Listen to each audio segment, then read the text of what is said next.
जय हिंद दोस्तों, आप लोगों का अपने YouTube चैनल स्टडी लाइफ 24.7 पे रेलवे की साइंस सीरीज में एक बार फिर से बहुत बहुत स्वागत है। दोस्तों, हम लोगों ने अभी तक साइंस सीरीज के अंतर्गत फिजिक्स और बायोलॉजी के कुछ चैप्टर्स के प्रीवियस ईयर क्वेश्चंस को देखा था। उन सभी वीडियोज का लिंक नीचे डिस्क्रिप्शन में दिया हुआ है, उसे भी आप जरूर देखें। आज हम लोग केमिस्ट्री यानी रसायन शास्त्र के अंतर्गत रसायन शास्त्र का परिचय, पदार्थ की प्रकृति तथा परमाणु संरचना से संबंधित वैसे सभी प्रश्नों को देखने वाले हैं जो कि विगत वर्षों में रेलवे एग्जाम्स में पूछे गए हैं। तो ये सारे प्रश्न आपके लिए महत्वपूर्ण होने वाले हैं, तो आप लोग वीडियो में अंत तक जरूर बने रहें। अंत में आपके लिए एक प्रश्न भी होने वाला है, तो चलिए शुरू करते हैं। हमारा पहला प्रश्न है, रसायन विज्ञान का जनक किसे कहा जाता है? 4 ऑप्शन दिया हुआ है, लेवाइजियर, अरस्तु, जॉन डाल्टन, इनमें से कोई नहीं। सही जवाब है ऑप्शन ए, लेवाइजियर। वहीं अरस्तु को जीव विज्ञान का जनक कहा जाता है, जबकि जॉन डाल्टन को आधुनिक परमाणु सिद्धांत का जनक कहा जाता है। आगे बढ़ते हैं। अगला प्रश्न है, अभी तक वैज्ञानिकों द्वारा पदार्थ की कितनी अवस्थाएं तय की गई है? 4 ऑप्शन दिया हुआ है। सही जवाब है ऑप्शन बी, 5।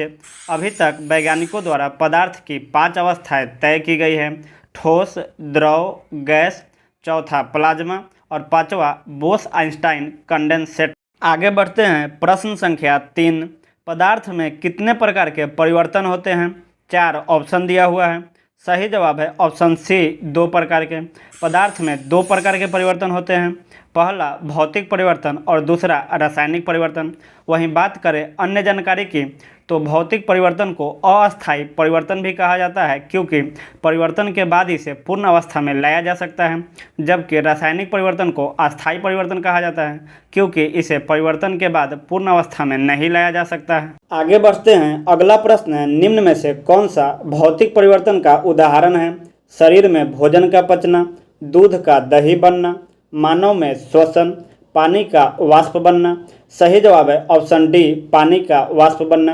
यही एक भौतिक परिवर्तन है, क्योंकि इसे फिर से पूर्ण अवस्था में लाया जा सकता है, बाकी सारे ऑप्शन को पूर्ण अवस्था में नहीं लाया जा सकता है। अगला प्रश्न है, निम्न में से कौन रासायनिक परिवर्तन का उदाहरण है? फलों का पकना, बर्फ का पिघलना, कपूर का जलना, मोमबत्ती का पिघलना। सही जवाब है ऑप्शन ए, फलों का पकना। यही एक रासायनिक परिवर्तन का उदाहरण है, क्योंकि इसे पूर्ण अवस्था में नहीं लाया जा सकता है, बाकी सारे ऑप्शंस को पूर्ण अवस्था में लाया जा सकता है। आगे बढ़ते हैं। अगला प्रश्न है, रासायनिक संगठन के आधार पर पदार्थों को मुख्यतः कितने वर्गों में बांटा गया है? 4 ऑप्शन दिया हुआ है। सही जवाब है ऑप्शन सी, 3, तत्व, यौगिक और मिश्रण। वहीं भौतिक अवस्था के आधार पर भी पदार्थों को 3 भागों में बांटा गया है, ठोस, द्रव तथा गैस। दोस्तों, अगर आपको हमारा वीडियो पसंद आ रहा है तो आप इसे एक लाइक जरूर कर दीजिए और अपने दोस्तों में भी इसे शेयर कर दीजिए। आगे बढ़ते हैं। प्रश्न संख्या 7, निम्न में से किसके अणुओं के बीच आकर्षण बल अधिकतम होता है? द्रव, गैस, प्लाज्मा और ठोस। सही जवाब है ऑप्शन डी, ठोस। ठोस के अणुओं के बीच आकर्षण बल अधिकतम, जबकि गैस के अणुओं के बीच आकर्षण बल सबसे कम होता है। अगला प्रश्न है, निम्न में से किस में विसरण अत्यधिक तीव्रता से होता है? ठोस, द्रव, गैस और प्लाज्मा। सही जवाब है ऑप्शन सी, गैस। गैस में विसरण अत्यधिक तीव्रता से होती है, वहीं ठोस में विसरण सबसे कम तीव्रता से होती है। आगे बढ़ते हैं। अगला प्रश्न है, परमाणु की खोज किसने की थी? John Dalton, J Thomson, Goldstein, Chadwick. सही जवाब है ऑप्शन ए, जॉन डाल्टन। वहीं जे थॉमसन ने इलेक्ट्रॉन, गोल्डस्टीन ने प्रोटॉन और चैडविक ने न्यूट्रॉन की खोज की थी। आगे बढ़ते हैं। प्रश्न संख्या 10, एम कक्ष में शामिल हो सकने वाले इलेक्ट्रॉनों की अधिकतम संख्या कितनी है? 4 ऑप्शन दिया हुआ है। सही जवाब है ऑप्शन सी, 18। वहीं बात करें अन्य जानकारी की, तो इलेक्ट्रॉनों के बहुत सारे कक्ष होते हैं, जिनकी शुरुआत के, एल, एम से होती है। पहले कक्षा को के, दूसरे कक्षा को एल, तीसरे कक्षा को एम कहा जाता है। इसी तरह से ये बढ़ते जाते हैं। पहले कक्षा में अधिकतम 2 इलेक्ट्रॉन होते हैं, दूसरे कक्षा में अधिकतम 8 इलेक्ट्रॉन होते हैं। इसी तरह से ये भी बढ़ते जाते हैं। किसी भी कक्ष में अधिकतम इलेक्ट्रॉनों की संख्या निकालने की फॉर्मूला 2n² होती है, जहाँ n कक्षा की संख्या होती है। अगला प्रश्न है, इलेक्ट्रॉन के तीसरी कक्षा को किस सेल के रूप में निरूपित किया जाता है? चार ऑप्शन दिया हुआ है के, एल, एम और एन। सही जवाब है ऑप्शन सी, एम।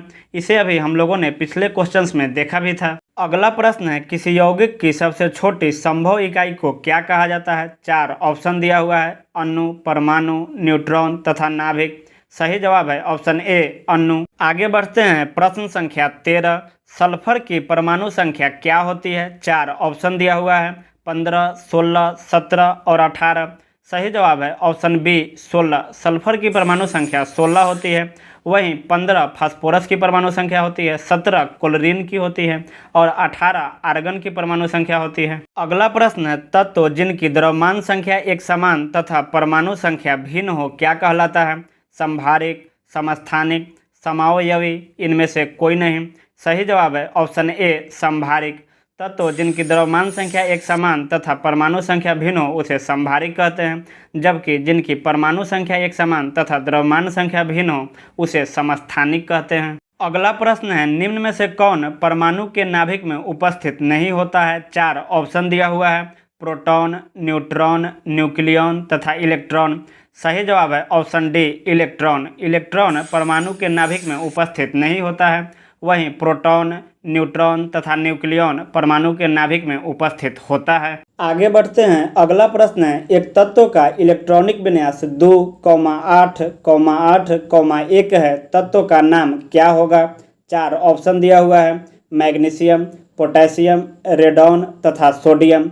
सही जवाब है ऑप्शन बी, पोटेशियम। इलेक्ट्रॉनिक विन्यास को आपस में जोड़ने पर परमाणु संख्या आती है। यहाँ पे सभी इलेक्ट्रॉनिक विन्यास को आपस में जोड़ने पर 19 आती है और 19 परमाणु संख्या पोटेशियम की होती है। आगे बढ़ते हैं, प्रश्न संख्या 17।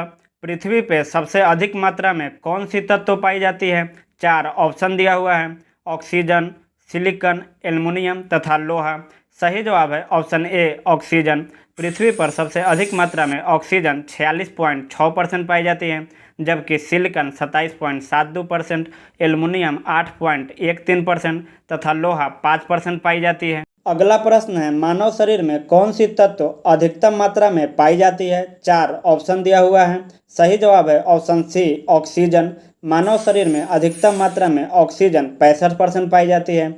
वहीं हाइड्रोजन 10%, कार्बन 18% तथा कैल्शियम 2% पाई जाती है। अगला प्रश्न है, किसी परमाणु के नाभिक में उपस्थित प्रोटॉन और न्यूट्रॉन के संख्याओं का योग क्या कहलाता है? चार ऑप्शन दिया हुआ है, परमाणु क्रमांक, द्रव्यमान संख्या, परमाणु भार, इनमें से कोई नहीं। सही जवाब है ऑप्शन बी, द्रव्यमान संख्या। किसी परमाणु के नाभिक में उपस्थित प्रोटॉन और न्यूट्रॉन के योग को द्रव्यमान संख्या कहा जाता है। वहीं नाभिक में उपस्थित प्रोटॉन को परमाणु क्रमांक भी कहा जाता है। अगला और आज का अंतिम प्रश्न है, एक तत्व के नाभिक में 10 प्रोटॉन और 17 न्यूट्रॉन उपस्थित है, उसकी द्रव्यमान संख्या क्या होगी? चार ऑप्शन दिया हुआ है। सही जवाब है ऑप्शन सी, 27, क्योंकि द्रव्यमान संख्या प्रोटॉन और न्यूट्रॉन के योग के बराबर होता है। तो अभी हम लोगों ने रसायन शास्त्र से संबंधित कुछ महत्वपूर्ण प्रश्नों तथा उससे संबंधित तथ्यों को देखा, जो कि आपके प्रीवियस ईयर एग्जाम्स में पूछे गए थे और आने वाले रेलवे ग्रुप डी एग्जाम्स के लिए काफ़ी महत्वपूर्ण है। आपको ये हमारा प्रयास कैसा लगा कमेंट जरूर करके बताइए। और हाँ, पिछले वीडियो में मैंने एक प्रश्न पूछा था कि मानव शरीर के कोशिकाओं में कितने जोड़ी गुणसूत्र पाया जाता है, जिसका सही जवाब था 23 जोड़ा यानी 46। कुछ लोगों ने इसका सही जवाब दिया था, जिनका नाम आप स्क्रीन पे देख सकते हैं, लेकिन हाँ सिर्फ कुछ लोगों ने। तो प्लीज़ आप सभी लोग कमेंट जरूर करें, खासकर वो लोग जो वीडियो को अंत तक देख रहे हैं, जिनका रेलवे एग्जाम्स होने वाला है। और जाते जाते आज के लिए आपका प्रश्न है कि रसायन विज्ञान का जनक किसे कहा जाता है? इसका क्या सही उत्तर होगा, एक बार फिर से सभी लोग कमेंट जरूर करके बताइए। तब तक के लिए वीडियो को लाइक कीजिए, शेयर कीजिए और अगर आपने अभी भी सब्सक्राइब इसे नहीं किया है तो प्लीज़ सब्सक्राइब जरूर कर लें, क्योंकि ये साइंस सीरीज फिजिक्स, केमिस्ट्री और बायोलॉजी की पूरी ग्रुप डी एग्जाम तक चलती रहेगी। तो प्लीज़ आप लोग इसे सब्सक्राइब करके बेल आइकन जरूर दबा लें, ताकि आपको सभी वीडियो की नोटिफिकेशन मिल सके। मिलेंगे फिर नेक्स्ट वीडियो में, तब तक के लिए जय हिंद।